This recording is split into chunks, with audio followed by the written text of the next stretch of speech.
അതുകൊണ്ട് എന്റെ പൊന്ന് സാറേ, ശരിക്കും അങ്ങോട്ടും ഇങ്ങോട്ടും കരയിടപാട് നടത്തുന്നതിന് മുമ്പ് ഇപ്പൊ നമുക്ക് സമാധാനമായി പിരിയാം. പറയണെങ്കിൽ എന്താ ഫസ്റ്റ് പാർട്ടിന് ഇന്ന് നേരെ തേർഡ് പാർട്ടിലേക്ക് പോകേണ്ട കാര്യമുള്ളൂ. സെക്കൻഡ് പാർട്ടിന്റെ ഒരു ആവശ്യമില്ല.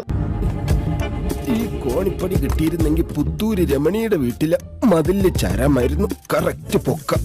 കഥയില്ല, വെറുതെയാണ്. ഹൈപ്പ് വേണമെങ്കിൽ ഒന്ന് കണ്ടിരിക്കാം.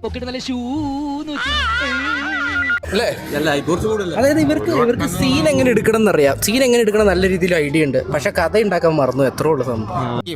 ഓഹോ, അങ്ങനെയാണല്ലേ? ഇത് അങ്ങനെയല്ലേ? വൺ ഡേ വാച്ച് വിളാൻ ബോർഡി എന്റെ പൊന്നോ വേണ്ട. അതില് പാട്ടുണ്ട് ഐറ്റം സോങ്. അതില് ലാസ്റ്റ് അതിനകത്ത് രശ്മിക മന്ദാന പറഞ്ഞ നാഷണൽ അവാർഡ് കിട്ടുന്നല്ലേ. ഉമ്മ കൊടുത്തനൊക്കെ നാഷണൽ അവാർഡ് കിട്ടുന്ന മോനെ എങ്ങോട്ടാ ഒറ്റയ്ക്ക്? എങ്ങോട്ടാ? അടുക്കുമല്ലോ. പറഞ്ഞ സീനിലൊക്കെ നാഷണൽ പാട്ടല്ല, വേറെ പാട്ടുണ്ട്. അതോ, അത് ഞാൻ ചേച്ചിയുമായി ഒരു കാര്യങ്ങൾ സംസാരിക്കുന്ന. അല്ലു അർജുൻ പറഞ്ഞ രശ്മിക മന്ദാന ക്രഷ് ചെയ്തൊക്കെ പറഞ്ഞായിരുന്നു. ഇവനൊക്കെ എവിടുന്ന് വരുന്ന?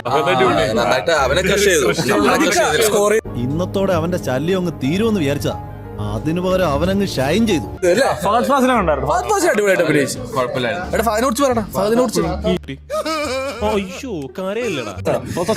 ഉണ്ടായിരുന്നു. പക്ഷെ അവസാനം എവിടെ പോയെന്ന് മനസ്സിലായില്ല. കഥ എന്തോ പറ്റി. എന്ന് വണ്ടിയിലോട്ട് കയറാം. എന്നാ സാറേ?